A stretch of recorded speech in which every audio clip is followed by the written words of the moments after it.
Hello, everybody, and good afternoon. Welcome back to another episode of Off the Top Rope, the wrestling podcast with Austinator. Once again, today we're going to go ahead and we're going to kind of give our reaction / review of this past weekend's Elimination Chamber. If you guys are all coming in, please do me a massive favor. Please smash that like and subscribe button. Also, guys, just a heads up, a couple things here before we start. I'm not sick, but I have a bad cough. So every once in a while, I might mute my mic and grab something to drink or whatnot because I've been coughing a lot all morning. Also, me and Austinator has been talking, and we're thinking about maybe just making a wrestling channel altogether. That way, we're not cluttering up this channel with the wrestling stuff. Because I just think it might be good to have a dedicated wrestling channel. But I would love to get your feedback on that. If you guys would just like to see this as like Off the Top Rope exclusive YouTube channel titled Off the Top Rope, let me know. I think we would be able to do more things if we just had a dedicated channel. So please let me know on that one. So this past weekend was the Elimination Chamber. We have Raw tonight. WWE or AEW rather will be the go home episode going into Revolution, which the card for Revolution is looking really, really good. The one thing I always kind of have a issue with AEW is their match cards. Like, say what you want about Tony Khan as a booker, he always puts together great matches on the card, even though there's not a whole lot build up to it. That's my biggest problem with Tony Khan. There's not a whole lot of build up to a lot of their matches. It's like, I have no doubt next week we'll be talking about, like, I have a feeling the match of the night is going to be Will Ospreay versus Takeshita. Yeah. I am super excited for that. Like that's gonna be great. But there's like no story, no build up to that match. Yeah. It's just like, oh man, you got Will Ospreay, you got Takeshita. Like they're gonna tear the house down. Like Takeshita last year. What was your match of the year last year? Not just AEW or WWE. What was your favorite match of last year in 2023? It's a top. I think it has to be Ospreay Omega at Forbidden Door. I mean, it's either that one or I have to go their match at Wrestle Kingdom because both matches I think were great. See, I didn't catch the Wrestle Kingdom one. I watched the Forbidden Door one. That's my match of the year. But see, I mean, there were several because Takeshita did some matches with Kenny Omega too, and those were like match of the year. Like so. I have a feeling Ospreay versus Takeshita is going to be the number one match of this year so far. Like every other match is going to have to beat that for me this year. But I mean, they got Sting's last match on there with him and Darby versus the Young Bucks. That's probably good. I don't like what the Young Bucks are doing with their stories or anything, but that's probably going to be a fantastic match. And you have the triple threat for the world's title. We know how that's gonna go. Yeah. That's probably the only match I can pretty much predict the outcome. Yeah. But yeah, it's gonna be a stacked card. So we'll cover more about that on Friday's show, and then we'll cover that again next weekend when Revolution's over with. But today we're going to get into Elimination Chamber. If you guys are coming in, please do me a favor. Smash the thumbs up button. Feel free to leave comments on the live chat. I'm looking at everybody's comments. We got Eddie Rodriguez in the comments. What's up? Shout out to you. So Elimination Chamber. 4 matches. I got to be honest with you, man. I've never been a fan of the gimmick wrestling pay-per-views anyway, but like Royal Rumble had 4 matches.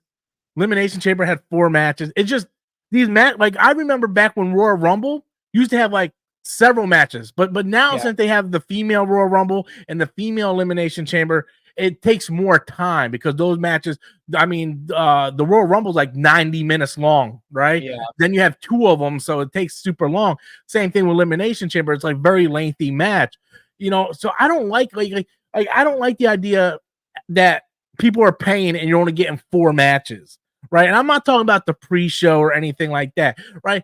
So we have 4 matches. We're going to go down and we have the female Elimination Chamber, which included Becky Lynch, Bianca Belair, Liv Morgan, Tiffany Stratton, Naomi and Raquel Rodriguez. We had the men's, which was Drew McIntyre, Randy Orton, Bobby Lashley, LA Knight, Kevin Owens, and Logan Paul.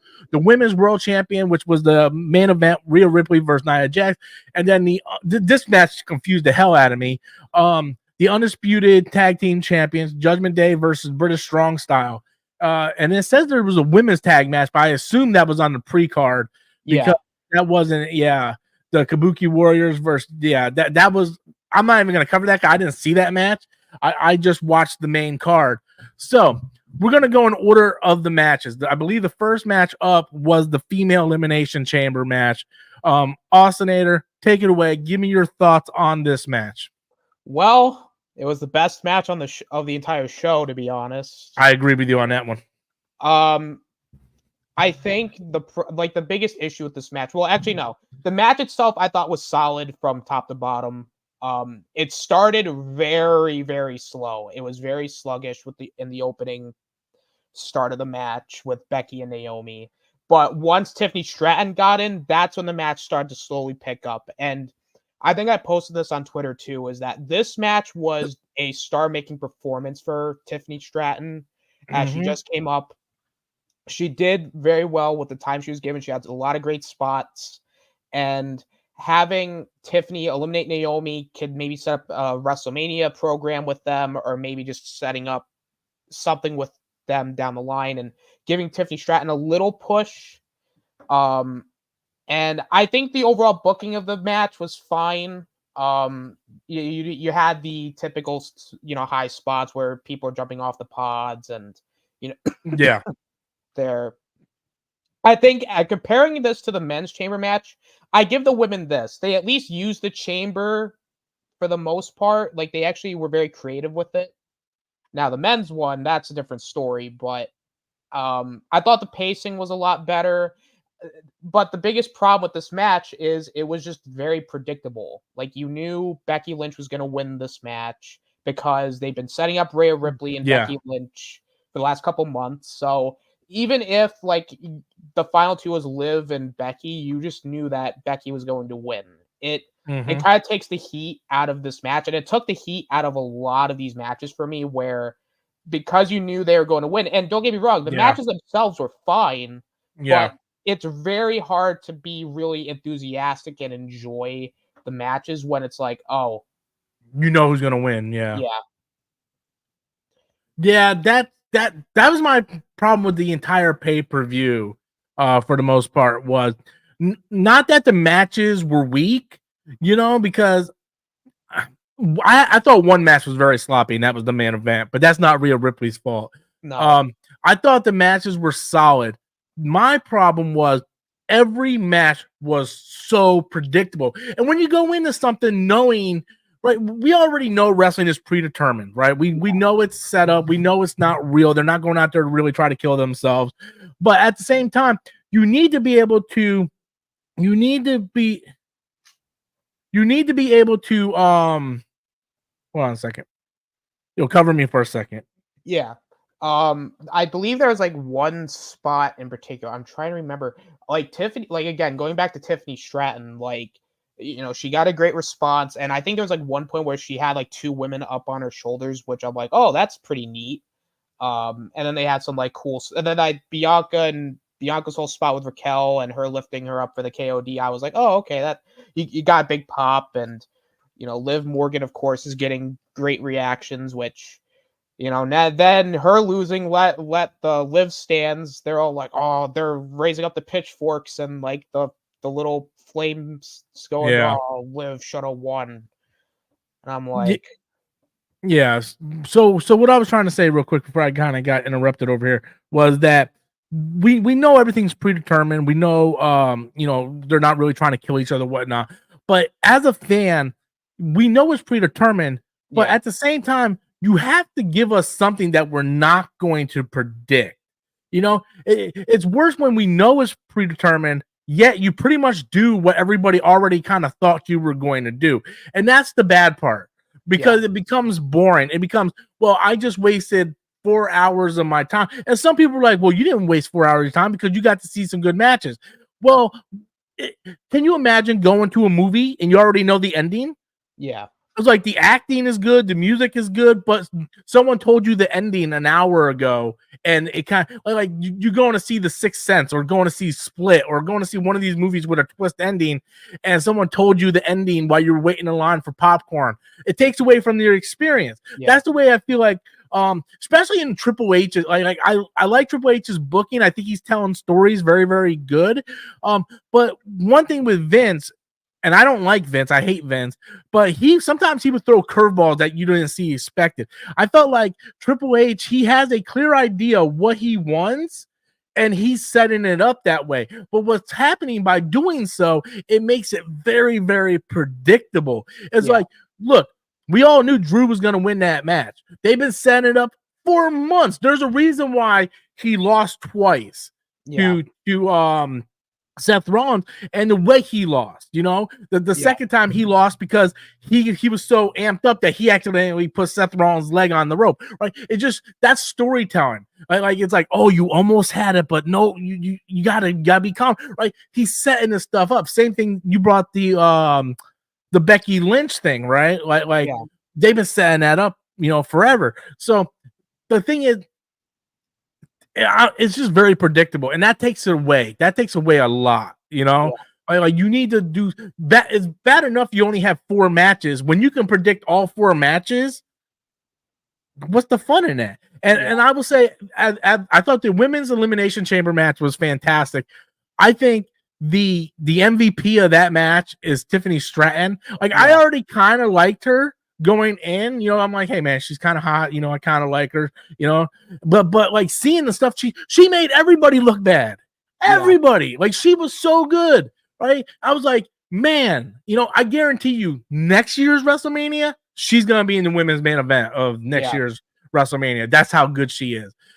I would go as far as say she was the best thing between the women's and the men's elimination chamber. She was. Yeah. I didn't see anything in the men's elimination chamber was so weird. It was very weird. When they announced it on SmackDown a few weeks ago, like here are the participants, they're gonna fight for matches, and I'm like, well, we already know, like it's gonna be AJ Styles in it, he's gonna be this person and this person, and then Sami Zayn wasn't in it, and then AJ wasn't in it, and I'm like, why the hell is Bobby Lashley in here? Why is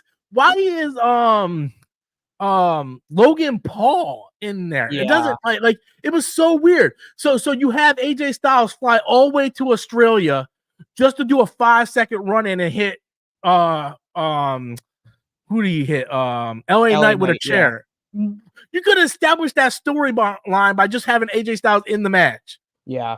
And you could have put Logan Paul defending his United States title in a match, Yeah. It's like, it's so weird because you have no world championship on the line, no like Seth Rollins didn't defend because he was hurt. Roman Reigns don't defend because he just doesn't show up to anything. So it was just a weird pay-per-view, man. Very, very weird pay-per-view. It was just a slog to sit through at points. There was nothing like. At least I'll give the pay-per-view this. At least it was an early morning pay-per-view, so that way you're not wasting 4 hours of your night watching a very predictable show. Like, it's early morning, so that way you could sleep in, you could watch it whenever you wanted to, you could take breaks. Like, honestly, I didn't finish the show until earlier today because I paused it on Saturday. I forgot to watch it on Sunday, so I was like, all right, you know what? I'm going to finish it up early today. Because I only had the men's chamber and I had the main event left. But I watched the men's chamber match. I know we'll probably talk more about it. It was just a slog to sit through. It was very slow. It was hard. Yeah. Yeah, it was hard. Like, and also it just the women's match, at least you could tell, like all 6 of them tried. Like they put in 100%. You could tell that they genuinely cared, and it worked. I mean, it's one of those things where I don't have an issue with predictability, but you have to do it in a way that it doesn't feel too predictable. And here's a good example. And I didn't mean to cut you off, right? When Roman was wrestling Sami Zayn last year at the Elimination Chamber, Yeah. Right, that's when I started getting back into wrestling because I went years without watching wrestling, and then my brother and my friend came over and were like, "Hey, let's watch the Elimination Chamber." I didn't watch wrestling in years, but I know how wrestling gets booked, right? Like I knew Cody won the Royal Rumble, so I told everybody, like my brother, I told him, I'm like, dude, Sami Zayn is not going to beat Roman, and my brother's like, oh yeah, he is, man. Triple H is over now. Vince ain't doing the same crap. I'm like, bro, they're already promoting Cody versus Roman. They're not going to have Sami Zayn, but damn that they didn't put on such a good performance that I almost doubted myself in the middle of that match. That's what I like, right? Yeah. Yes, it's okay if things are predictable, but if you can get me in the middle of the match to forget that I'm predicting it, like Sami Zayn and Roman Reigns did such a good job that toward the end of that, I was like, dude, Sami might actually pull this off. Ric Flair was the master of that, man. Yeah. Because Ric Flair had that NWA title and he would go with matches and stuff. And he would every night, Ric Flair is going to win, but he will make you think that his opponent is going to win. But see, I didn't get none of that here. Nowhere did I think Nia Jax was going to beat Rhea Ripley. Yeah. No. Not one point, So yeah. Hey, chat, how you guys doing? Welcome in. Please smash that like button. Okay. So we pretty much talked about the women's elimination chamber. Is there anything else you want to hit on that? Like Tiffany Stratton up here, everybody else kind of down there. Yeah. Raquel Rodriguez not wearing any makeup. Man, girl, don't ever do that again. That threw me off. I think it was like a health thing though, because I know she's been away for a bit because of like a health issue, and I think I think something happened on Raw or something where it flew up again before, and it was like you kind of feel bad for her because it's like, oh, that sucks. But yeah, I like Raquel Rodriguez. I do. I feel like Liv Morgan felt very out of place. I know she just came back from an injury, and everybody's like, yeah, Liv Morgan for main event. I just never believed Liv Morgan had a chance in this. Like, she's the one that felt out of place. Like I knew Becky was going to win, but let's say I take Becky out of it, right? If Raquel, Blanca, and Tiffany, one of them won, I would have totally believed it. I'm like, okay, I can see that. Can you see Liv Morgan fighting Rhea Ripley at wrestling? So like Rhea would kill that girl like in seconds, So yeah, I didn't buy that at all. I think Liv Morgan's good to look at, I just don't believe her going up against like if she was going against Io Sky, I'm like, okay, Liv can beat her. You can't beat Rhea. Okay, so let's go to me, we're gonna go to the tag match, which I feel is the most pointless match on this whole damn card. So I didn't catch SmackDown, but I go back and watch the clips. I thought they were building up to Miz and R-Truth versus Judgment Day for the tag titles. Now I'm hearing now that that's going to be WrestleMania match. But here's the thing, okay? This tag team, I don't know anything about this tag team, right? But it felt like this should have been on Raw or SmackDown. This doesn't feel like a pay-per-view match. Yeah. But like, why weren't you going up against DIY? Why weren't you going up against Miz and R-Truth? Why it felt like this was a match I cared nothing about. And if it wasn't for the fact I was drinking, I probably wouldn't have been into it. Dude, I went through almost a whole bottle of Jack. I'm just sitting there drinking like, this is crazy. This is stupid, and it was dumb. It was like, you're not going to tell me these two guys, no offense to them, but they're depth guys. That's what they are. They're mid-carders. They take losses to push other teams. Like, why didn't you get like if you wanted to grab another tag team, like you have DIY, you have Imperium. Shit, dude, I don't know if the Pretty Deadly guys are healthy or not. I think one of them might be injured, but I would have took Pretty Deadly. At least they're an established tag team that I know about. Like these guys, I'm like, I don't know anything about these guys. Like they're barely on TV, and then I'm supposed to believe that they're gonna beat Judgment Day. Like really?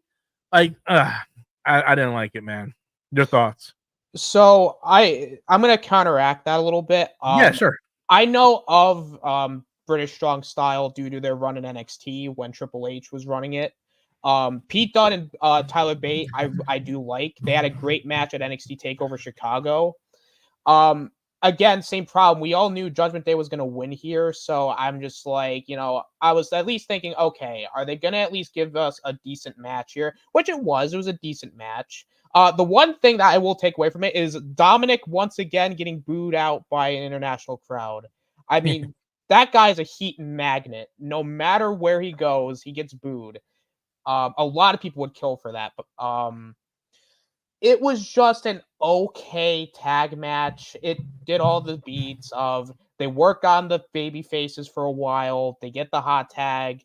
They do a Yeah. few double team moves, like the double burning ham move they did to Damian Priest. I thought that looked really cool, but then I saw them do a double Tyler driver, which that looked kind of silly. Um, I will say I am at least glad that Triple H decided to rename Pete Dunne back to his original name and not just keep him as Butch. Because good lord, what was that? The finish I thought was fine. Like Damian Priest doing the double choke slam and then hitting the coup de grace. Like that was fine. Like the match itself was fine, but again, I don't know if it was just me, but this also hurt the show too. I don't know if it was the sound mixing or if the crowd just was not into it, but the Australia crowd was just like not into this show whatsoever. Like there were maybe moments here and there where like you'd get some really loud chants, but for the most part, comparing this to the Puerto Rico and even the England crowds, it was very, very like quiet. And I don't know if that's because of the sound, but it was an okay match. I mean, I think this is the issue with the show as a whole, is it's like they're not really giving you anything to talk about because there's nothing here. And we're like, because by the second match, you're like, okay, are they going to do something interesting? And the match, again, it's fine, but what else can you really talk about this match other than just say it was just a tag match? Yeah. I just want to point out that my lovely wife posted, she sent me a message saying Raquel did not wear makeup because she had a autoimmune flare up. That's what it was. Yeah. Thank you for pointing that out. I appreciate you. Beautiful. There you go. Yeah, well, here's the thing, right? You knew that tag team from NXT. Yeah. I don't know that tag team from NXT, right? Because I don't watch NXT. I know some things about NXT, but I don't know a lot about NXT, right? Like I know Tiffany Stratton, she was a big deal in NXT, right? And they kind of got called up. You know, NXT is sort of like AEW's Ring of Honor, you know, just their developmental. But here's the thing. Okay, I understand. I don't know who that tag team is, right? But you know what? There's probably a lot of people that just watch WWE that don't know who that tag team is. Yeah.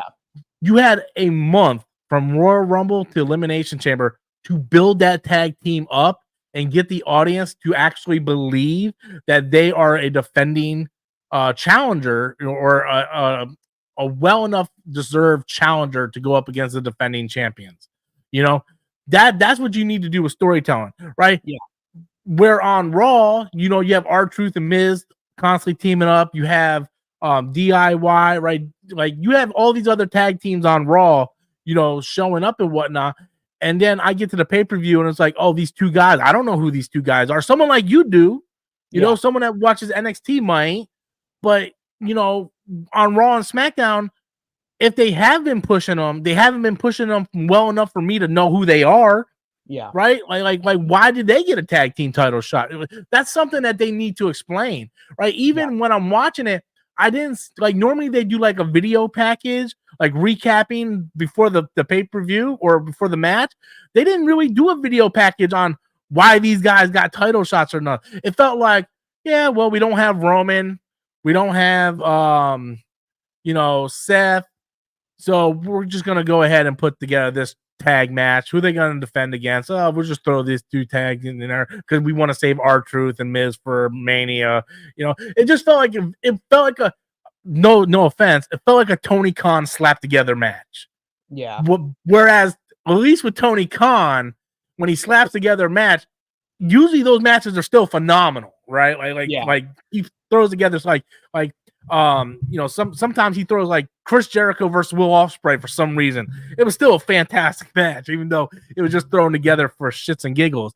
That was my problem with it. And then not only I thought the match was okay, right? Like I would give it like a 2 out of 5 stars. Like it was an okay match, right? It didn't wet the bed. And then we get to the Waller effect. What was it? Is it called the Waller effect? Yeah, Grayson Waller effect. Yeah, Yeah, and I felt that was pointless. I felt it that was. was so pointless. It was just a nothing segment. It was just so that way Seth could come out and everyone could sing his entrance theme. Cody Rhodes comes out, he gets the big pop, and then they beat up the heel. I Which, thought, yeah, well, you're 100% right, and the whole point of the segment was just to have Cody challenge The Rock, yeah, which he could have done on a promo on Raw. yeah, You know, it was just to give, like you said, just to get Seth out there with the music to help the audience kind of get into it. Because can you imagine spending all that money, you don't get to see Cody or Seth or anybody, yeah, So at least they go out there, you get everybody's music and all that. But I thought the promo from everybody was weak. I thought yeah, Seth's, but his part, like everything, it was cringe, man. Austin yeah, Theory is cringe. The best part of that whole thing was when Waller was up there and Austin Theory started running his mouth and they kind of like shut him up and they beat the crap at him and Waller was gonna help and he's like, no, never mind, he kind of backed off. Like that was the funniest thing to the whole thing. I just thought it was a waste of like 20 minutes, man. yeah. It felt like a lot of time padding with this segment. Yeah. Because like you said, it was just done so Seth could say, "Oh, I'm gonna be cleared in a few days," and I'm like, "Okay, why couldn't you just say that on Raw?" Like Cody's like, "Oh, I Yeah. want to." Cody's like, "Oh, I want to wrestle The Rock." Okay, why can't you say that on Raw? They could have had another match in that time. Yeah, They could have had Gunther in a defend the Intercontinental title in that whole segment, and then get the same point across by just having a backstage pre-film segment with yeah, Cody going, "Rock, you want to run your mouth? I challenge you for one." Like they could have had that all taking place in between. yeah, Because, dude, there was a match I was watching. I can't remember what match it was. I was drinking, but my brother-in-law was sitting next to me, and in the middle of the match, they just started showing like a widescreen of the stadium. Like the match was going on, and they just cut to an outside view of the stadium, and you hear Michael Cole and them talking over. I looked over at my brother, and I'm like, "Bro, this match is so bad that they're not even showing it. They're just showing the stadium." Right? It might have been the tag match. It might have been the Nia Jack match. I can't remember, but I remember it just threw me off. And I was like, this doesn't even make no sense, right? You could have had a whole additional match for that yeah. Waller effect segment. You It could have. just They could have put the women's tag match on like in between like the chamber yes, match and yes, like out of all the things that was going to be on the main show, why didn't you put the women's tag match on the show? yes, Especially when one of the individuals in that match is from Australia. So, yes. and Doesn't also make any sense. it makes no sense. And also, I'm going to be honest with you, I try to get, I try to understand why people liked Austin Theory, and like I thought once Vince left, I'm like, okay, maybe we can rebuild Austin Theory into somebody who's likable, or at least at the very least make him competent enough and make me believe him into a main eventer. But then once, he won the US title back, and then once he had that feud with Cena, you couldn't believe in him. Like you can't believe in Yeah. him as a credible main eventer because John Cena came out and basically told him, look, if you become the guy that says, you beat John Cena and that's all you are, you're not going anywhere. Well, And it doesn't help that a few months ago The Rock came out on SmackDown and just buried him. yeah, You know, Eh, I have a feeling because every year they do cuts, right? I yeah. have a feeling the next time WWE does cuts, he's going to be cut. He might be, He should have been cut this time. You look at the people they cut. They cut Dolph Ziggler. He's now a IGP champion. yeah, He's a New Japan champion. They cut Riddle. Matt Riddle. He just won New Japan title, and they cut something Ali. I can't remember his first name. Mustafa Ali. Yeah, and he just won a TNA, I believe the X Division title. Yeah, Right, but like all three of those wrestlers would have been great yeah. in WWE. Still, I still don't understand why they cut those wrestlers. Yet Austin Theory is still there for some reason. Like, I to me, doesn't I make think what Austin Theory needs is he needs to be. I don't want to be one of those guys that says, "Oh, he needs to lose his job," but he's somebody that needs to be released and he needs to rebuild himself back on the yes, indies and make himself because his booking in WWE has been awful because they in NXT they treat him like a joke, and then on the main roster they tried to make him Vince's like protege, which that didn't really work. They tried to push him. They tried to do the Super Cena thing with him and push him to the Money in the Bank, which that didn't work. Then he cashed in on the U.S. title and lost, which makes him look like a loser. Then Cena buries him in a promo. Then The Rock buries him. It's just been his run. It's a mess. His character needs a lot of work because Yeah. he's not very good on the mic. No. His arrogant persona that he delivers for his character, it's not really working. No. If they don't want to cut him, then they need to find a good tag team partner and let him do a tag team. You know, not everybody's cut out for single competition. Yeah. I feel like a lot of times WWE is ashamed of tag team wrestling, right? Like they got the Dudley Boys, and what do? Vince tried to split them up, right? Not everything is going to turn into a Shawn Michaels, right? Not every tag team is going to split up, and you're going to have Shawn Michaels, be this next big guy. Sometimes, like Dudley Boys, they're a tag team, Edge and Christian. I mean, Edge ended up doing big things. So did Christian too in other promotions. The Hardys are so being a tag team is fine. And I think WWE has a real problem with having like a stigma against tag teams. Yeah. Right. They just pair random people up like Miz and R-Truth. They should not be a tag team. They're a comedy act that they slap together. Right. They need an established tag team division and actually keep their tag teams up there. You go look at TNA or AEW, they got established tag teams, like House of Black is an established tag team. The Young Bucks, I can go on and on and on. The Acclaim, Jay White and Juice Robinson, like they have a lot of tag teams over there. And the guys are also believable in main events too. Austin Theory, they need to give him a tag team partner. Just someone else who's not working out, right? I can't think of one off the top of my head right now, but find someone else who's not really living up to their standards of what they could be. Put them together and just do a tag team and see where they go.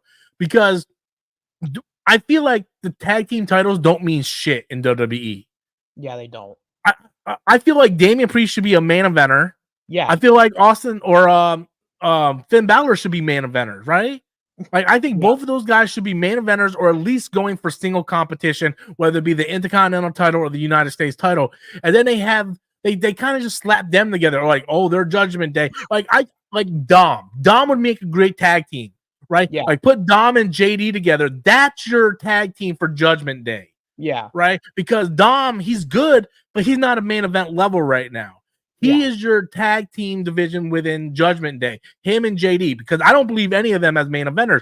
Where we had Finn Balor wrestle twice against Seth Rollins. Those were good matches. Yeah. And I still say Finn should have won one of those matches, right? And then you have Senor Money in the Bank. Like, we're supposed to believe this guy is the next world champion. He's a mid-carder right now. Yeah.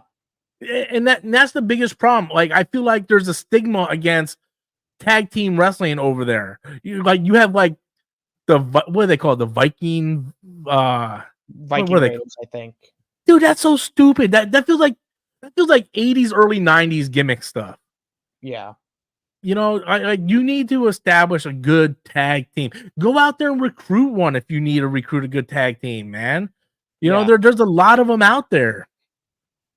Because I know the Viking Raiders were a tag team on the indie scene, and then they went to NXT, and then they got repackaged into something really goofy and silly, and then it's like, and then make sure like this is what like Triple H is left with after the whole Vince regime basically got destroyed, and not all of this is Triple H's fault because when Vince was around, good lord, every tag team, like I think there was was a comedy act, yeah. Like all the tag teams were like there was like barely any tag teams. Like there was like they threw Bobby Roode and Chad Gable together. Like that is horrible. Yeah, it's horrible. Trust me, like I was in the trenches at that time and I saw this and I'm like, what is going on? Like you had teams like Authors of Pain, The Revival. No, let's throw Chad Gable and Bobby Roode together. Both great talents, but they just like no, they didn't really work for me. No, well, first, like Bobby Roode is a main eventer. Yeah, he was a main eventer in TNA. And Chad Gable. Here's the thing: I think Chad Gable could be maybe not a main eventer, not yet, but he could be a mid-card title holder, like the Intercontinental or something. But they keep forcing this stupid comedy gimmicks on him. Yeah. This dude could be like Kurt Angle 2.0. Yeah. But and there's nothing wrong with comedy. Yeah. Right? R-Truth is funny. Although I feel like the disrespect to R-Truth is, like this is a former NWA World Heavyweight Champion, and you guys got him going around talking to imaginary little Jimmies. Like, it's funny, but you can't have everybody like that. Yeah. You know what I mean? I mean, with Chad Gable, it's fun because, like you said, he's kind of like almost like the new Kurt Angle, and Yeah. Kurt Angle's one of those guys that no matter what program you put him in, like you could put him in something really stupid. I'll use a TNA example here. There was an episode of TNA where an entire episode was focused on Kurt Angle finding his stolen clothes, and he was walking around the whole backstage in a red Speedo, and he was wearing like a pair of suntan glasses, and like he was beating people up in his like Speedo, but he's one of those guys that, like, no matter if you put him in something silly and goofy, he always backs it up in the ring and actually like he's serious. And Chad Gable's kind of like that, and I think Gable has a lot of personality to him. He's a great wrestler, and he should be the one that beats Gunther for the IC title, if that's what they plan to do. But it's just a lot of the comedy stuff, like these tag teams, like. To be fair, Awesome Truth have worked outward. I wouldn't say they were always a tag team because I know in 2011 they had their whole program with Cena and Rock. But to me, Awesome Truth is more of like you do it once for the program, and then if you want to do a sporadic thing here and there, fine.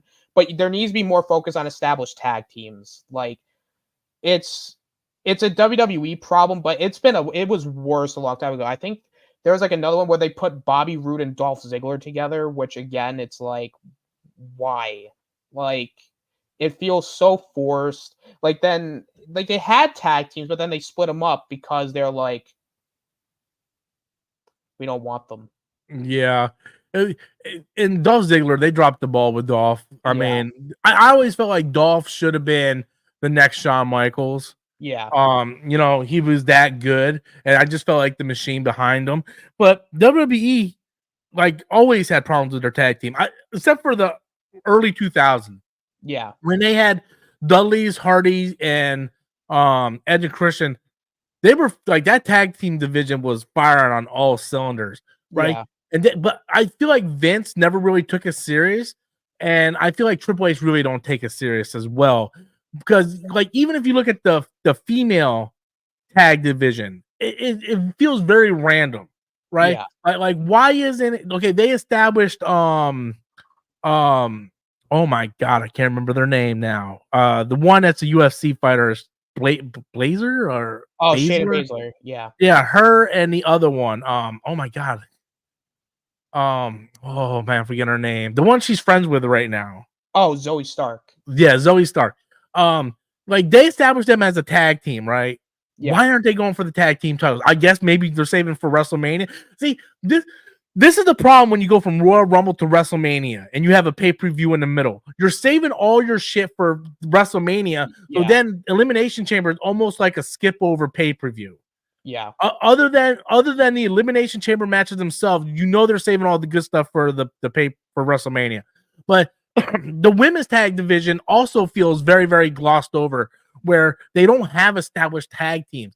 And I feel like a lot of these wrestling companies have this problem where AEW, for example, right? They have the TNT division, they have the international division, the tag divisions, and the 3-0 division, right? And you never really see which players are in those divisions, right? So who's considered the trio division? I don't know. We just grab a tag team and randomly throw a third person in there. We're going to throw Billy Gunn in there with the Acclaim. The Acclaim should be fighting for those tag titles. And those titles were made so they could have Kenny Omega and the Young Bucks get it, right? I hate when they do that. You need to have an established tag team. If you're going to have women tag team titles, you need to have an established tag team to go against it. You have plenty of talent to do that with. Put Bianca Belair, I keep calling her Blanca. It's Bianca Belair and Jade, right? Yeah. Put them together. Do a tag team thing with it. Start building some of this stuff up. But tag team has always been my biggest problem with WWE because they just throw it together. And then when a team does get hot, they split them up. Yeah. You know, like why? Like honestly, why split up the Usos? Tell me, give me an example. And I'm not trying to put you out on the spot, Austin. No. The audience, please. Someone tell me what Jay and Jimmy has done that meant anything since they split up. Well, Jay was in a throwaway tag team with Cody Rhodes for a few weeks. Yeah, they won the title for like a week. And again, those are two random people they just threw together. Jimmy was in a tag match with John Cena and like LA Knight on a pay-per-view. No, I got nothing, honestly. This has just been the thing is, right? Okay, you want to split them up because they want to do the WrestleMania thing together, right? Because they want to go against each other at WrestleMania. It's like a dream match they both had. Cool, I get you. Split them up closer to WrestleMania. Don't split them up almost a year ago, right? And then have Jay just say, "Yeah, I'm quitting just for a week," and then he comes back. Then you title this man. First of all, it doesn't make no sense. He's wearing blue and he's on Raw, and Jimmy's wearing red and he's on SmackDown. Then you call Jay main event. The dude ain't main event shit. And when he isn't a main event, he loses. Right? Like if you want to build these guys up, dude, have him go for the Intercontinental title. Yeah. Right? Like you split them up way before SummerSlam, you know? So actually it was at SummerSlam they split them up. But he should have been going for a singles title. Like if you're going to call yourself main event something. Right? I don't want to see him go over on Gunther because I think Gunther should be top tier, but you need to do something with him if you're going to call him main event. And then Jimmy, his whole storyline hasn't made a damn lick of sense since they split up. It was like, I don't want you to be like Roman. And then 5 days later, hey, Roman, I'm on your side again. Like, doesn't make any sense. You know, they should have kept the Usos together, have them go for the gold, have them lose the gold at like Elimination Chamber or Royal Rumble. That causes the feud, and then that causes them to go against each other at WrestleMania. And then Solo should have been gone for a singles title. How come that dude ain't competing for the United States Championship? We don't know. You're trying to build this bloodline into being like this scary thing, and they're not doing nothing with it. Like, even Judgment Day is laughable. Other than Rhea Ripley, ain't nobody over there a threat. No. Because they always lose the big matches. That's my biggest problem with companies and factions. Say what you want about the NWO back in the day. NWO held titles. They like the Outsiders had tag title, or Hogan had the WCW title. You know, I believe like it was either Hall or Nash. One of them had the United States title, right? Like these factions need to be dominant. We need to believe that they are a dominant faction. And when you have like you know, I don't know. I liked when Dom had the NXT North American title. That was cool. I was like, awesome. If we can get Finn Balor that world's heavyweight title, that's going to cause a rift between him and Priest. And just, man, I don't know. We went on a tangent, bro. We were supposed to do elimination. I'm sorry. When I get into the mood, man, I just want to flow. You know? It's fine. Our podcast is my wrestling therapy session where I get to let out everything that annoys the hell out of me. All right, so that was like a 30-minute segment on why that tag team match should never have happened. Let's get into the men's and then get into, of course, the main event. So, men's elimination chamber. I didn't hate it. I didn't think it was as good as the women's. I thought it was very predictable just because of the story they were telling with Drew. I didn't believe. I thought maybe there was a 2% chance that Randy Orton could have won, like a 2% chance. Like if I was in Vegas, I would put 99.8% on Drew and 2% on Randy Orton. My math was horrible, by the way, guys. But Drew ended up winning. AJ came out for like 5 minutes. He flew all the way to Australia, Mike, just to get a bloomin' onion and attack LA Knight. But that's gonna set up WrestleMania. Kevin Owens versus Logan Paul. That's probably gonna be at WrestleMania, right? Although I heard months ago it was supposed to be LA Knight going for the United States title. I guess they changed that now. You know. So my theory is now, because I think what they might do is they might do a multi-man ladder match at WrestleMania for the US title and just put LA Knight and AJ in there so that way LA Knight can still win it. Yeah. But it's really like the whole chamber I thought was just very strange. Like the whole booking of it felt weird. The match itself I thought at points was very slow. Yes. Like you had a couple really like you had a couple spots like Bobby Lashley spearing I think Logan Paul through the chamber pod and and then you had Logan Paul jumping off the chamber pod and you even had like the little like where LA Knight was like smashing Drew McIntyre's head on the pod and then like Kevin Owens like punching the pod. I was like, okay, that's kind of amusing. That was funny, but it took him a while for them to sync up because his head was hitting and his arm was hitting like in a delay, and then like midway through they started syncing up and it was actually funny. Yeah, but it's hilarious because Michael Cole's on the sideline going, "That's bulletproof glass," and it's like, dude, bro, that's so plastic. Ain't no bulletproof glass bend like that. No. And I will give Randy this too. Like Randy, like he sold his back really well. Yes. He sold it too good at points because I'm like because he had that back surgery. I'm like, oh, I don't know if this. He's selling it better than Seth Rollins, that's for sure. Yeah, Seth was just like he's dancing around like he's looking fine. Meanwhile, Randy's he's writhing in pain, and he's like, oh, I can't walk, I can't move. He's like, help, I fall and I can't get up. Yeah.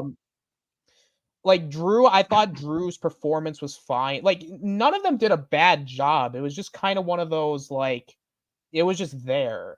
Like Logan Paul was just there realistically just to take bumps and do spots. Like he didn't really do anything. He was just he just got flung around a little bit. Like he did a cool like crossbody off the pod, but he didn't even need to be there. And like the whole AJ thing too, it's like people were laughing at him on Twitter because it's like this guy was so petty that he took a last minute flight to Australia just to cost LA Knight a match. Like it was funny because we were watching it, right? And LA Knight got eliminated. No, not LA Knight. Logan Paul got eliminated. And like I'm sitting there drinking some whiskey. I look over at my brother-in-law. I'm like, bro, something's gonna happen. He's like, what are you talking about? I'm like, dude, Logan Paul got eliminated a while ago, and he's still in the match, right? He's still just laying there. I'm like, something's gonna happen. As I said that, here comes AJ Styles running in to do what he did. I'm like, bro, you could tell something was gonna happen because normally it's eliminated, you leave, but they kept that door open trying to get Logan Paul out, and that's when AJ came in. Yeah, he came with a chair. He did the Styles Clash on the chair, and then meanwhile, like Bobby Lashley's like, because he's selling the arm and like they're trying to get him out. AJ just runs in. And then like it would have been even funnier if AJ just started beating up on the referees, like just go all in with it. We all knew it was going to be Drew and Seth at Mania anyway, so it's like, okay. I mean, it was like they tried to give him they gave him 3 eliminations to make it seem like, oh, he won. But I kind of like what they did with it is like he basically won via luck, right? Like all of his eliminations were just due to coincidental luck. And I think there was like one other exchange between Owens and Orton towards the end where like Orton was countering they were countering each other's finishers. Orton hits the RKO. I thought that looked cool. But again, there's really just nothing here because you knew Drew McIntyre got more pyro just winning the chamber than I think most people did earlier in the night even. And I'm just like, they have to have Drew win the title at Mania because like why would you go through all this to just have Seth win? You can't have him lose 3 times in a row. No, because then at that point, what do you even do with him? Yeah, it's just, man, dude, I'm starting to kind of worry about Mania, low key, kind of worry about Mania because normally when you go into pay-per-view, not every title is going to change hands. Yeah. Right. So do you I'm going to ask you a question. Do you think, do you think Seth is going to drop the title and Roman's both going to drop the title? Don't you think that's kind of like odd? Like, what's the chances of that? It's very slim because realistically, they have to have Cody win this year because we can't go through this enough. I think there's going to be massive backlash if Cody loses again. Yeah. Like, why would you go through all the backlash that they already went through with The Rock just to have Cody lose again? Like, yeah, and I don't see why have Drew lose 3 times straight. That doesn't make a lot of sense either. Now, you could sit there and go, well, it kind of makes sense both titles will switch because Cody will be the face champion, Drew will be the heel champion. Because right now we got Seth the face champion, Roman the heel champion. So that kind of offsets, that kind of makes it kind of kind of even out right there. So I don't know. I'm just kind of weird how they're booking it right now.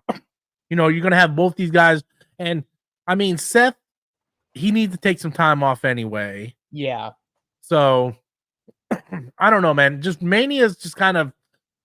I will say this: Mania is not going to be that predictable. Like maybe the match setups, but the outcomes are not really that predictable. I don't know what's going to happen. Like, is Gunther going to retain in the Continental title? Like, there's a lot of question marks I just don't know the answers to. Like, I mean, I wouldn't be surprised, and I think it would be smart if they do it. If Drew wins, here comes Money in the Bank. Yeah, Drew finally wins, just to get fucked over. And then that starts a program with them. or cash it in on Cody. That would be hilarious. Like Cody finally completes a story just to lose to Money in the Bank. Priest. Yeah. But I don't think they're gonna do that because I just don't think they're gonna do that. Yeah. I could be wrong. It makes more sense if it was Drew because you can have that story go on Raw, whereas SmackDown you can have that story go. He can wrestle Randy Orton, he can wrestle AJ Styles, LA Knight. Like, there's a lot of contenders over on SmackDown. I feel like there's more main eventers on SmackDown than there is on Raw. I mean, you have Seth, you have maybe Damian Priest if they book him right. Shinsuke Nakamura. They have a lot more people over there. So and just in general, the main event scene really needs like a refresh because, like, I think like I on my own wrestling show, me and Shifty were talking about this. It's like because he's making the argument that Roman needs to break Hogan's record, and I'm like, well, that doesn't really make a lot of sense because yes, in hindsight, Roman's gimmick is him being the champion. But Roman's story doesn't end until he beats The Rock and becomes the official head of the table, head of the high table. Like, he realistically, to drag it out for a few more months just for Roman to be third place, it doesn't make a lot of sense, and it just you're just delaying the inevitable at that point. I'm sorry, I didn't mean to interrupt. Go ahead. No, and also, like, there's more interesting stories to tell with Roman not being the champion while also letting Cody be the face champion for a while. Like, I'm not saying let Cody be champion for a whole year or have him be champion for 4 years, but there needs to be some sort of, like, hard refresh just so that way we can kind of freshen up the program a little bit. Yeah, and to your point, I take your side on this. Having Roman beat Hogan's record, what does that accomplish? Nothing. Like, how does that advance the story? It does. Oh, he beat Hogan's record. Oh, okay, right? Like I don't believe holding belts to beat records does anything for the story. No, right? Like, that doesn't advance the story, right? If you have a story right now with Cody, and then him finally finishing his story by him beating Roman, that opens the floodgates to a lot more matches. Right? Yeah. Like, that opens a floodgate to Roman versus Rock. That opens the floodgate between Cody versus Solo, Cody versus Rock, rematch with Roman. It opens a floodgate to a lot of different matches. If he beats Cody again, what does it do? Oh, he gets Hogan's record. Okay, but where do you go from there? He's beating everybody. Yeah. We already seen, like, we don't want to keep seeing rehashes of all these matches over and over again. So go ahead. It's like, who are you gonna like? How long are we gonna if we're seriously gonna have okay, let's humor the consideration of okay, we need Roman to break Hogan's record. What are you gonna have him do in between that time? Because he can't just sit on his ass like at home during this entire time. Like, are we gonna get a singles match between him and Orton? Because at that point, it's like, well, why would I want to see that? Because we've seen that before, like a few years ago, and Roman beat him clean. So why would I want to see Roman face Orton again? Why would I want to see an Orton AJ match? Because he just pin AJ in a fatal 4-way match. So why would I want to see that? Hell, why would I even want to see a Bobby Lashley Roman match when we know the outcome? And Yeah. that's the problem. Roman's matches are so formulaic and so boring. Like, and this is coming as somebody who was defending Roman for the last couple of years. I'm like, okay, it's Roman. Like, I like the story they're trying to tell, but it's 2024. How much, like, they're like, oh, we're in the 9th inning. I'm like, what are you talking about? Like, it's the same thing. It's just Roman going, oh, acknowledge me. What? And then you have The Rock come out putting up an L. Like, what? Yeah, Like, it's getting very, very paint by numbers now, yeah. right? Because all the good stories that they could tell, they already told. Like the Yeah. Sami Zayn stuff, the Usos turning on him, stuff like that. And it just kind of like I thought Bloodline was very stale this year, other than Jay and Jimmy turning against them, and then that ended up not really going anywhere. I thought it would have made more sense if you broke down Bloodline and then it left it where Roman was by himself, which would finally make it a fair fight at WrestleMania. And they didn't really do that.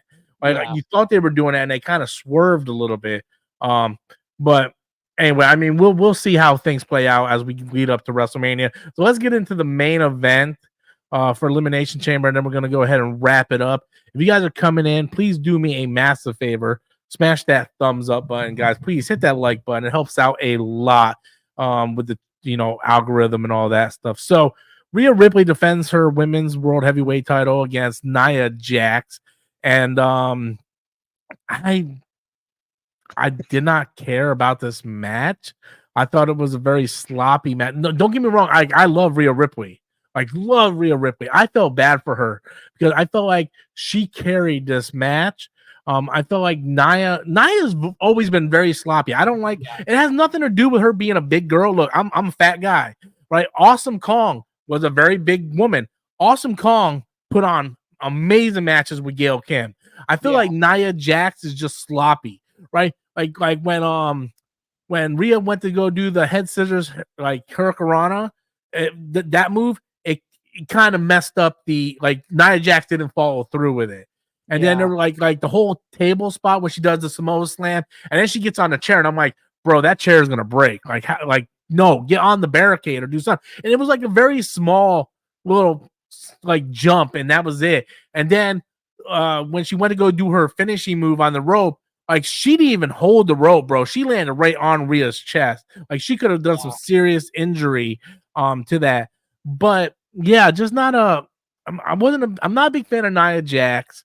I think she's very sloppy. I felt like they could have easily put another female wrestler in that spot, and we would have got a better match. Like maybe put Nia Jax in the Elimination Chamber and put Liv Morgan in there. At least that way you get that main event. Something. I think Liv Morgan probably would have. I mean, I don't believe Liv Morgan would have beat Rhea, but it probably would have been a better match or something, man. I don't know. Give me your thoughts on it overall. Like how do you feel about Nia Jax being the number one contender, the match itself, and then the outcome? So I'll be honest. I'm also not a fan of Nia Jax. Like very, very rarely she's wrestling somebody that could kind of work with her and kind of make her look good. Because I think the last time she looked very competent was with Ronda Rousey, and she had a couple of okay matches here and there with Alexa Bliss and Becky Lynch. I think she had a recent one with her, which was okay, and then her becoming the number one contender, I'm like, okay, you want to get this match out of the way. You're trying to give Rhea some momentum against Becky Lynch at Mania.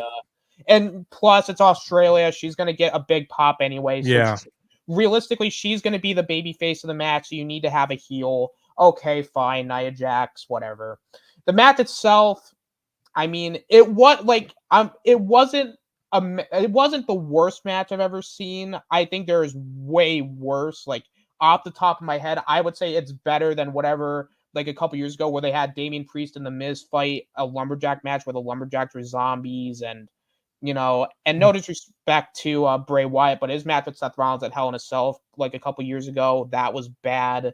This wasn't a match that really stunk up the joint. It was just a very clunky match.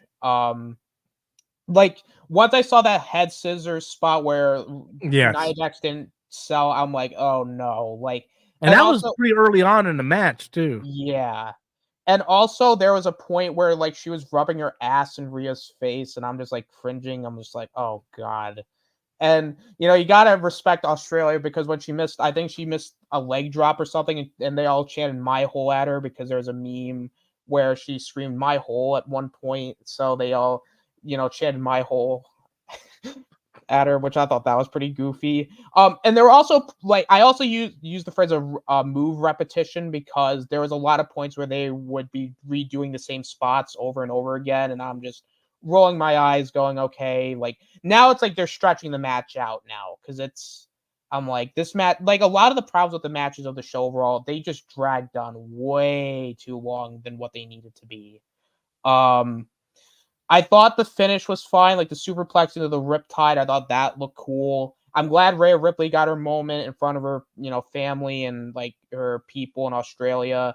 Yeah. Um, but it was I wouldn't call it a messy match. I just say it was just one of those matches where it was very clunky, very like you could tell Rhea was trying to carry Nia Jax and to be fair, it was a okay match, but it just felt like it wasn't smooth. Like it wasn't like it was just very clunky. I'd call it a little botchy at points. The announce table spot, I'm just like, what? Because Yeah. she like Nia Jax went on a chair. I'm like, what the hell? And I was expecting like the chair either like the wheels would be Or it would fall in front of her, because she yeah, was like hanging on the edge of it. If you ever been on a chair, if you put like a lot of like, if I would sit at the end of the chair like this, the chair would just tip. And I yeah, thought that's what was gonna happen. Like I thought it just goes to show you how dangerous she is. yeah, Like not only hurting people in the ring, but herself. yeah. Like that wasn't a very smart thing to do. No. Yeah. Like they should have reinforced like the chairs if they were gonna do a spot like that, or just find call an audible and try to do something else with the announce table. But it was just also a very strange match too, because Rhea is a heel, but they're trying to have her work as a baby face, and I'm like, I get it, but it's very weird. Yeah. Yeah, I watched the match twice. Unfortunately, I had watched it twice. I watched it on Saturday. My wife, she's been sick, so she went to bed, didn't finish watching the match, and she got up. She's like, "Hey, I want to watch the match." I'm like, "All right, I'll watch it again." It's not very good, so I ended up watching it again, and the stuff like the no sell, the Hurricanrana, like it looks even worse when you watch it the second time because you know Yeah, what to look for. So it's even worse the second time.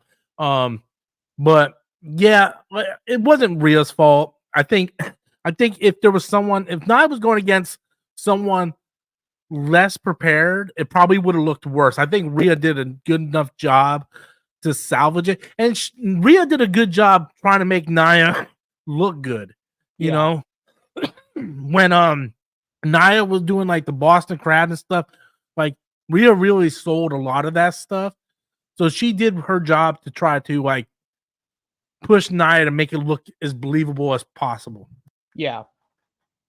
I mean, like Rhea in general, I think as a wrestler, I think she's great. She was somebody who, Vince didn't understand how to use her, and then once the Judgment Day stuff happened, once Triple H got in there, she made herself into a mega star. Like Yeah. she's a bigger star than I think a lot of us anticipated. Yeah. So, and Nia Jax, it's just I personally, I don't think she was ever really that great. I mean, I I never liked her as a I wrestler.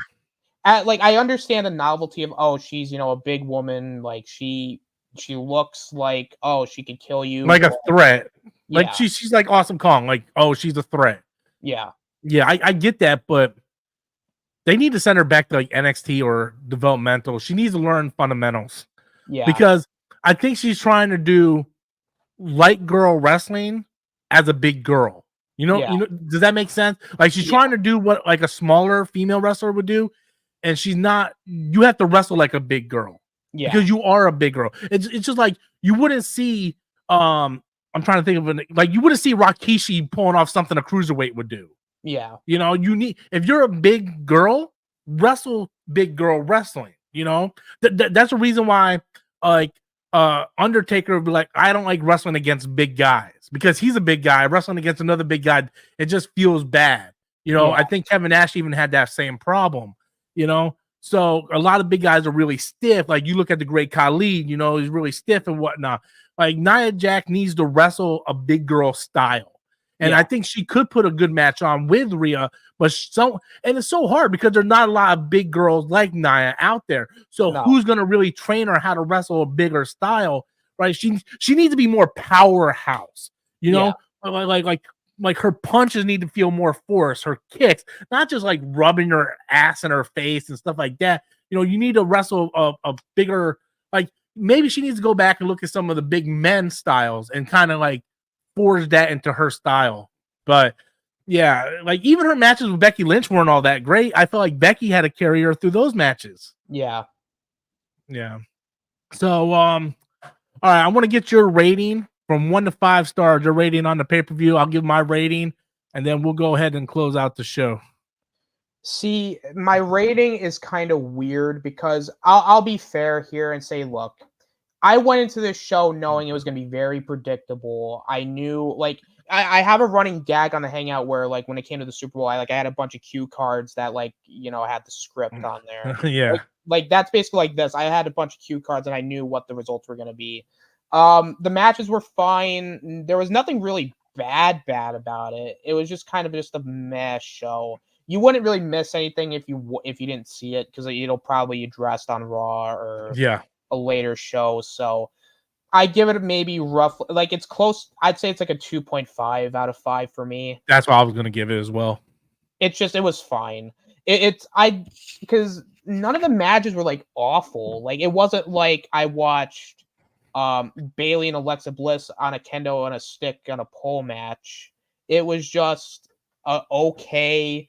It's not gonna get you out of bed. Like if you got up at 5 a.m. to watch this, why? You really were gonna miss nothing if you got up to watch this. Yeah. Would I recommend it? Not real. I guess if you're curious, maybe, but no, I don't even think I would do that. Yeah, you best just to skip it and just get the clips on Raw. Yeah. Yeah. Because there only 2 matches really meant anything. And that was both the Elimination Chambers. And we kind of knew who was going to win anyway. But yeah, I give it a 2.5 as well. Mostly, and to be honest with you, most of that 2.5 comes from the women's match, the women's Elimination Chamber match. I just thought that match was pretty much, you know, it was the best match on the card. So before we close up, just kind of give a brief rundown. If you guys are catching the show, catching it back, the back recording, please smash the like button as you go through. We have Raw tonight. We have AEW Dynamite on Wednesday. We'll be back Friday with our weekly podcast covering Raw and Dynamite. And then next Monday, we'll probably do, like we did this week, we're going to do the AEW Revolution pay-per-view. And I got the card right here. In the pre-show is going to be Warlow versus Powerhouse Hobbs versus Lance Archer. That's going to be a big, meaty match. The main card, we have FTR versus Jon Moxley and Claudio. I expect that's going to be a good match. The match that I think that's going to be match of the year contender, Will Ospreay versus Takeshita. I'm telling you, man, that's going to be like match of the year. I guarantee you guys. Then we have the AEW Triple Crown Championship. They call it the Continental Crown Championship. It's so stupid. Just call it the Triple Crown. Yeah. Eddie Kingston versus Daniel Bryan. Winner has to, like, if Kingston win, he has to shake. It's so stupid. I think the match is gonna be okay. Look, I was at Dynamite for the Continental Classic semifinals or whatever. Yeah, dude, it was a slap fest. I was bored through it. I just don't think like Eddie Kingston has enough in his like enough move sets. You know, like he results on slapping. He's like just a back wrestler, like just slapping and shit. So yeah, that match, I think that's probably, to be honest with you, I think that might be the weakest card on the match on the card. Then we have the TNT Championship, Christian Cage versus Daniel Garcia. I have a feeling that's going to be a good match too. Like maybe not, it's not going to be like a 5-star match or anything, but it's going to be like a solid 3.5. Then we have another match I think is going to blow it out of the water. Orange Cassidy versus Roderick Strong. I think that's going to be a very good match. The Sting's last match, Sting and Darby Allin versus Young Bucks. I think that's going to be a phenomenal match. And then we have the women's championship, Toni Storm versus Diana Perazzo. I think that's going to be a solid match. And then we have Samoa Joe, Adam Page, and Swerve Strickland. I think that's going to be a good match. I don't think it's going to be a great. I could be wrong because Swerve can tear down the house, but I think it's a very predictable match. They're gonna. I think Adam Page is going to eat the pin. Swerve is going to get screwed out of the title because they're going to lead that up for the rest of the year. But So, apparently, Hangman Adam Page, there is a good chance he might not actually be because it's ankle. You heard that too, huh? Actually, no. Apparently, there's actually some personal things that that's going on, and like the ankle injury is going to be like a work shoot type of thing. So it might just be a singles match between Swerve and Joe. Which they can't do that though. Yeah, they cannot do that because if you have Swerve lose, it kills all momentum Swerve's been building. Yeah, like you need to have someone fill that spot. And if Joe loses, then Joe's title run is just a waste of time.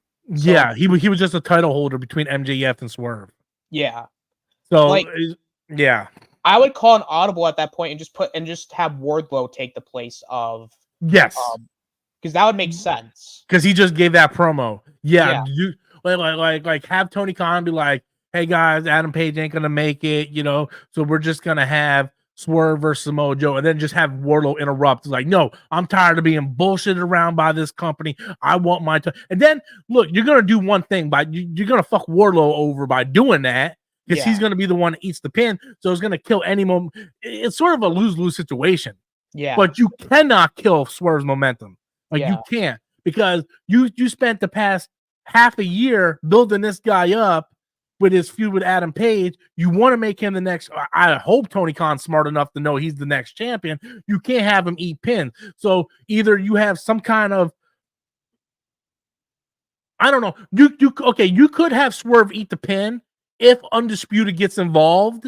Yeah. And beats the shit out of Swerve, because then it doesn't look like Swerve took the pin clean. He got beat by Undisputed to do it. Then that can actually lead into Swerve having feud with Undisputed, which will bring him back to the title match later on. Yeah. So there's ways they can do it. I didn't hear what you heard about Hangman. I just heard that he's just selling the ankle thing. So when he eats the pin at the pay-per-view, it's he wasn't 100%. So it doesn't make Hangman look that bad by doing that either. So Revolution is going to be interesting. Yeah. Because I honestly don't know what, like, I can't sit here and predict all the stuff. Yeah. It ain't like, no offense to WWE, I can predict almost everything WWE does. AEW, I don't know, man. They do some weird shit sometimes. Yeah. So yeah, I'm not entirely sure. So all right, Austin, we're gonna get out of here. Appreciate you so much for coming by. We'll be back on Friday with our weekly podcast covering Raw and Dynamite. You guys, please do me a favor, smash that like and subscribe button. Austin, any place you want to plug before we dip out? Well, there's just my channel where I just do stuff very rarely, and I'm probably gonna be on the Hangout on Guy Scar's show on Wednesday, and I'll be here Friday for Off the Top Rope. Rob, thanks for having me on, man. This has been a blast. Appreciate you coming on as always, man. Hopefully you have a good day. Hopefully everybody watching has a fantastic day. Also, guys, like I want to remind you, we're thinking about making it a full-time channel, Off the Top Rope channel. So if you guys think we should just go do our own dedicated wrestling channel, let me know, and we can move on from there. So thank you guys so much for watching. Appreciate you. You all have a fantastic day.